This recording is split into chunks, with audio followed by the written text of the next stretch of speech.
Hello and welcome back to another siege battle, and this time it's at nighttime, so it's super spooky. This is a 1v1 on Iliadon on the small, I believe, settlement type. This is myself as Kush and Frodo Baggins as Arverni.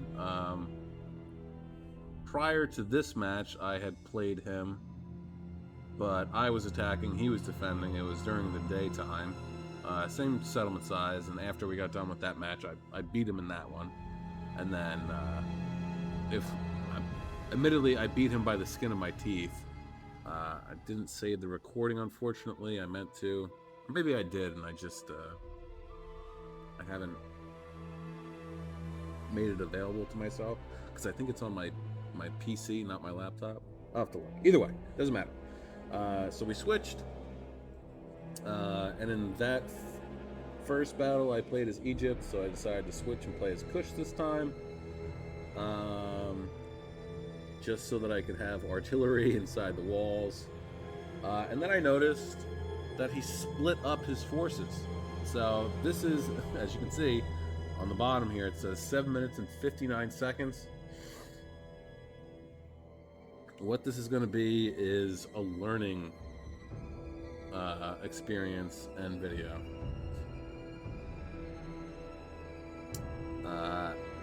In what not to do. And basically what not to do is don't split up your troops. So he played as Arverni in the last battle, and he has all the same. He has two noble horse, he's got a unit of dogs, a scorpion, a bunch of levy freemen that are silver chevroned up. And he's got some no Oathsworn and just a bunch of chosen swords, and I think naked swords too, maybe like one or two. But yeah, he's split up all of his troops. Now he dropped some siege equipment here in the forest, and then disembarked his men from it and hid them, probably trying to make me think that that he didn't have any units over here. But I was caught wise to his antics.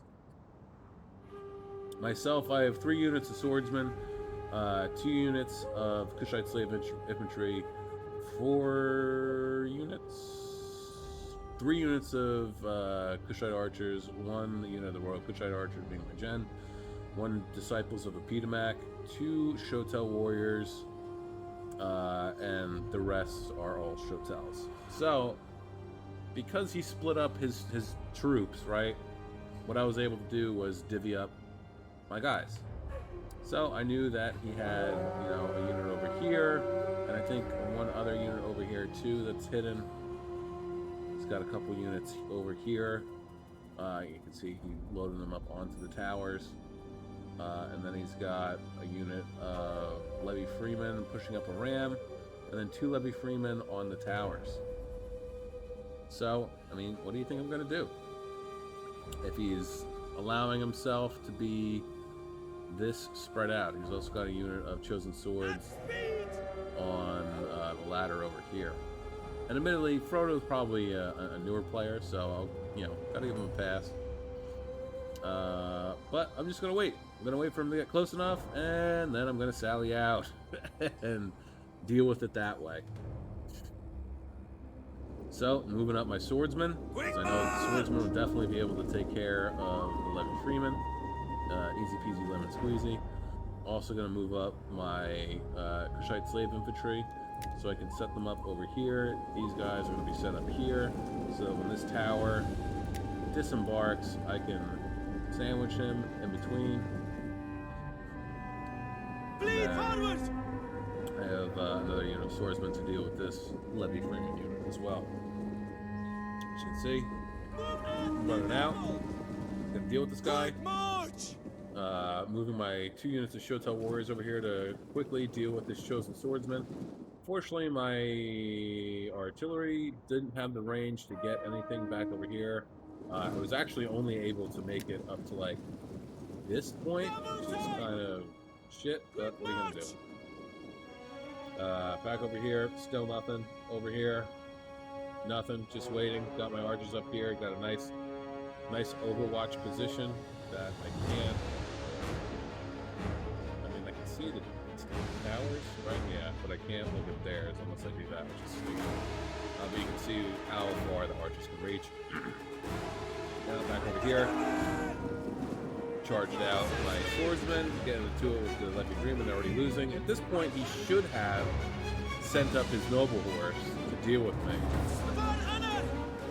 Because his Levy Freeman backed up by his noble horse probably would have been able to deal with the swordsman. Back over here, Levy Freeman just getting redded by the swordsman, by their jabs. You see the column hunters showing up to try and add some type of assistance. These guys are just getting closer. So soon I'm going to sally out. And then back over here, I'm starting to sally out. But over here I got a little bamboozled. You'll see in a minute. But over here, these guys are already breaking. He's using a fire arrow. So, I mean, you know, that's not going to really work all that well. Levy Freeman broke. Here, these guys are losing pretty quickly, too. Only managed to kill 7 guys so far. These guys also are losing quickly, especially since the arrow tower is shooting at this, that, and everything. Bringing my showtells around again to the backs of these chosen swordsmen just to get them off the field of battle a little bit quicker. Back over here, I'm starting to sally out. You can see that he pulled another unit out of woodwork, so to speak. And these guys are going to go and deal with them. And then back over here, we got more guys coming out. Celtic warriors. These guys don't have great armor. It's still within the range for the showtells to deal with them, but still, I actually end up losing one of my units here. Probably this one, because I'm definitely going to get charged in the rear, unfortunately. But my Kushite archers are doing a number on these chosen swords. Back over here, this front is completely shored up. Doesn't even bother moving forward anything else. Not that he can, because literally all of his infantry units are being used. Back over here, move my showtells around to get to the guys that disappeared over here. These guys going to make it just in time to intercept these chosen swordsmen. Disciples of Feedmac are being sent over here to also help with any guys that have managed to make it up onto the wall. Meanwhile, my 2 armored showtell warriors are being sent over here to deal with this. You just saw another unit disappear into the mist. Pop up sooner or later, sure enough. But now I'm falling back into the settlement. Let the arrow towers do some work. Definitely going to lose this unit, that's fine.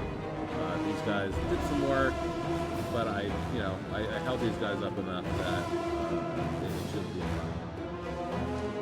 Meanwhile, back over here, all that's left are the chosen swords. Granted, this Celtic Scorpion is firing, but they haven't gotten any shots yet. Lost another unit of Showtell warriors, or I'm about to at least, probably, because of the Dalek hunters that are firing into its backs. Again, I don't really care, because he's not going to be able to do anything. I mean, he could move them up on the towers, but then it's just going to be open season. Back over here, managed to charge into the back of these chosen swords. It's a good turnaround, I'm not sure. Anyway, it doesn't really matter because they're going to get shredded. My Showtell warriors following chosen swordsmen up the walls. They're getting shot up from the towers. These guys are shooting them as well in the back. Type of feedback coming in, better late than never. Over here, my archers are firing down on these Celtic warriors. Armored Showtell's dealing with these chosen swords. These guys will deal with the Celtic warriors that are showing up. Kushite slave infantry is being sent over here along with another swordsman unit to sally out, probably to deal with these guys, or just to hold the line. Either way, Kushite generals being sent over here as well to fire, to add some fire suppression. And yeah, there's 17 seconds left. He ends up conceding. But yeah, I mean, again, he's probably new, so it's a learning experience. But yeah, don't split your troops up like that. Unless, like, you're doing a 1v1 and it's on, like, large army mode where you get 40 units. Then that's one thing. Oh, pardon me. Because then it's like you got 2 armies under your command to do what you want with it. But still. Alright, let's get into this. So, only, not crazy kills, but it is what it is. 862 for me, 416 for him. It does it? Did anyone break 100? Yeah, this guy broke 106. Swordsman 119. So, and then none of his guys really did. Well, his archer unit did 115, so that's pretty good. 111 for this Celtic warrior. But yeah, don't do what he did. And also, Frodo Baggins is somehow, somewhere you're actually watching this. Don't do that again. You can tell that he went kind of cheap, not not necessarily cheap, because chosen swords aren't like a shit unit or anything like that. But he didn't choose any Oathsworn. Cheap, went for the cheaper general, and then he silver chevroned up everything. So like the funds for the battle were pretty high, which is why, but they weren't insane. But that's why two armored Chotels, the disciples of Piedmac, and then five fucking or six Chotel warriors. But that's it. Nice little quick one for today. On things that you should not do. Not that I really have to tell any of you guys. I'm sure most of you have played enough Rome 2 or Attila or any iteration of a total war game to know that you shouldn't split your forces up unless you really know what you're doing. And even still, you shouldn't split them up to the extent that Frodo Baggins did. But that's it for me. I hope you enjoyed this one. Just a quick little fun one. Don't forget to like, comment, share, subscribe, all that cool stuff. It does help, and I do appreciate it. Um, so yeah, I hope you have a lovely day. Make sure you eat some ice cream and punch a fascist in the face. This is Luther saying, peace out.